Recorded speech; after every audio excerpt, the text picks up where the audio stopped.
Hello, everyone. Welcome to the latest in the series of The Secret Life of Rabbis. I'm here with a very dear friend of mine, Rabbi Marc Levene from Belmont. Thank you very much for joining us. Thank you for having me, Rabbi Fine. Always a pleasure. Now, question is, explain, I guess, background. Why did you become a rabbi?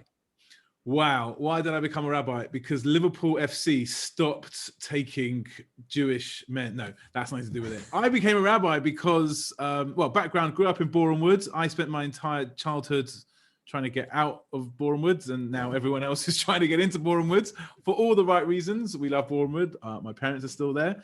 I went to Watford Grammar, then JFS, then a year off with FZY, did loads of stuff with B'nai Akiva as well, spent time in Leeds doing university, had an amazing experience.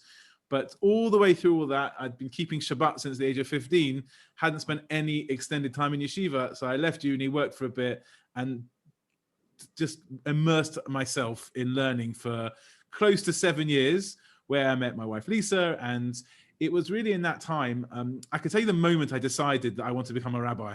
And we shouldn't name and shame, but I will definitely name and praise Rabbi Adam Plancy. Growing up in Boreham Wood, I remember my parents approached me when I was a teenager, thinking about moving house, we've been leaving the area. I begged them, please do not leave Boreham Wood, because I had such an attachment to the shul and the atmosphere that was created by Rabbi Plancy. 3 weeks before our wedding in the summer of 2007, my grandfather passed away back in Boreham Wood. We were in Israel, getting married in Israel, and there was a lot of whatever. It's a whole story, but I flew back. And there was just so much emotion because of the wedding. He'd been sick for ages. And I will remember Rabbi Plancy to that day and who he'd met my grandparents over the years, all the bar mitzvahs and smachot, but he didn't know him. The way he was with my father and our family, the way he looked after us, the way he conducted himself, but the Levene at the time, and then also the stone setting a year later. And I was in Kollel, we were learning, about to get married. And it was just, I want to do that. I'm living an inspired life. There's someone in the most meaningful moments, and if it's the right person there, it can make or break a family. And I felt I'm living that inspired life, and I want to be able to do that for other people. So it was that moment that I decided I want to become a rabbi in a community. Beautiful. Now, talking about inspired moments, are you able to share one of your own? If you had to pick either a or the or one of a meaningful rabbinic moment, what would that be? Wow. I don't know about the most meaningful. I think most of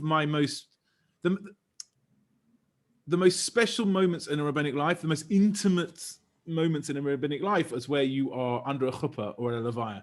I think they create themselves just because they are the most, you're in the life of another person at their most either vulnerable or spiritual or happiest or saddest times. Formative. And you're there.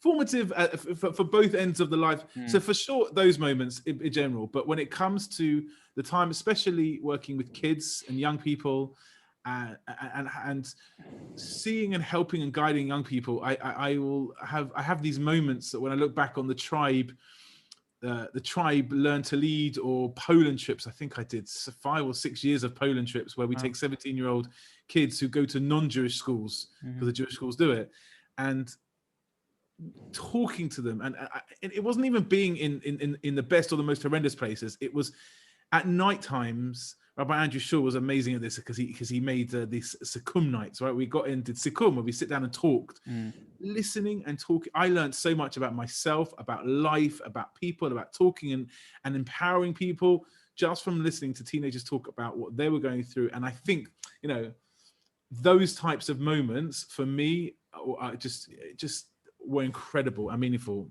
Beautiful. Embarrassing moments. Sorry. And from that, yeah, I got a note as I was leaving Norris Lee from one of those kids on one of those years, and it made it for me. And it wasn't about me specifically.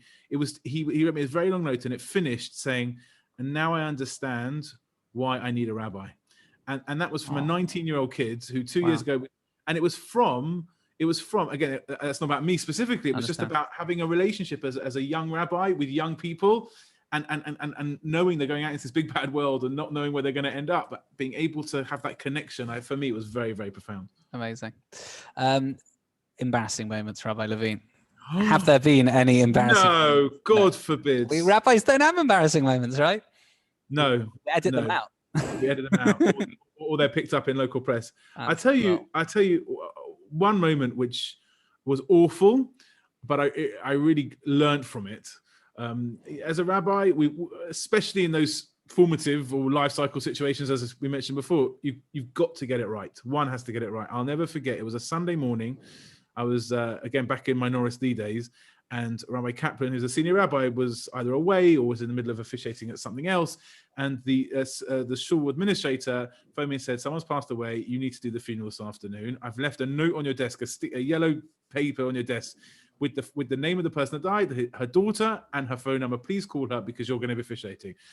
I wasn't expecting it. These things don't always come at there's no good time. And I remember standing over the desk, picking up the phone, dialing it, looking down, and this lady answers, "Hello." And I looked down, I said, "Hi, I can't remember the name now." I said, "Oh, that's the problem." I looked down, and instead of asking to speak to that lady, I asked to speak to her mother that had passed away. So hi let's just call her Sandy.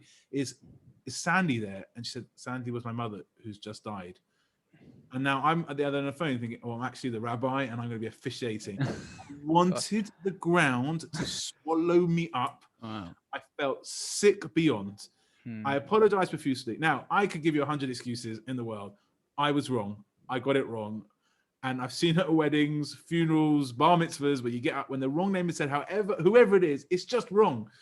So I learned a lot from that, and I really hope I grew from that.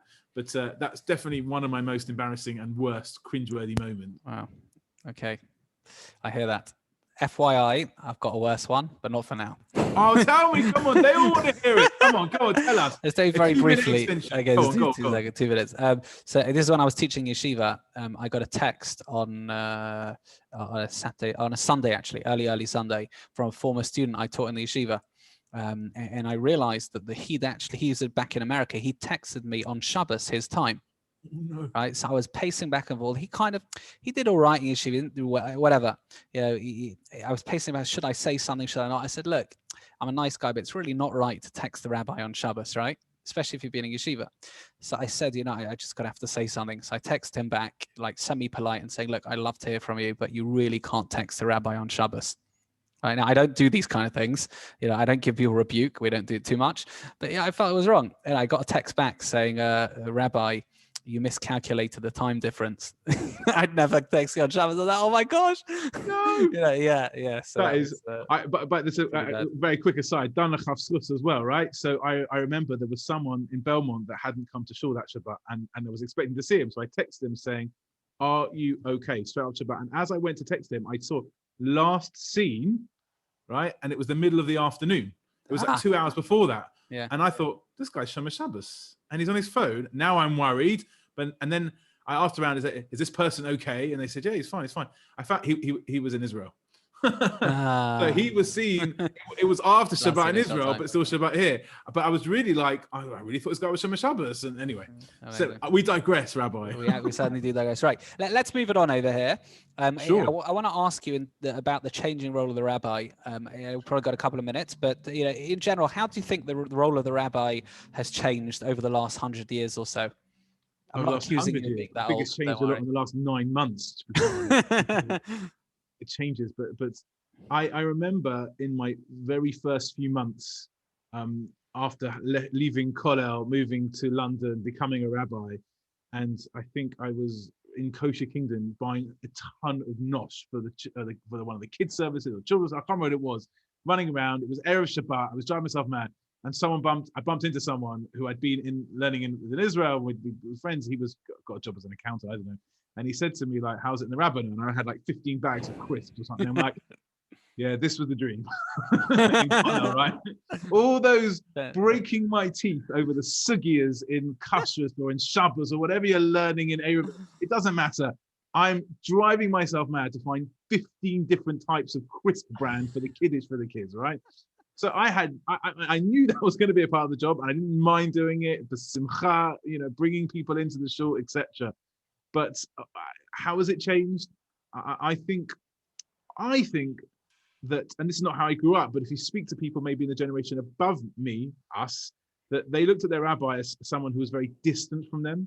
This is a rabbi, we're going to put him on a pedestal. He's got all the experience of learning. We've got problems or shilas or whatever, we go to him. but that's him and this is us. And I think the role of the rabbi today, at least this is how I look at it, is it's not that's him and this is us, but we're together and we're doing it together, and our family and everyone is, we live in Belmont. Belmont is a part of us and we're a part of them, and we don't separate that. And we feel very much we are members of the community, and it's our community, and we're doing it together. And I think, at least from my perspective, that's a big way in which has changed.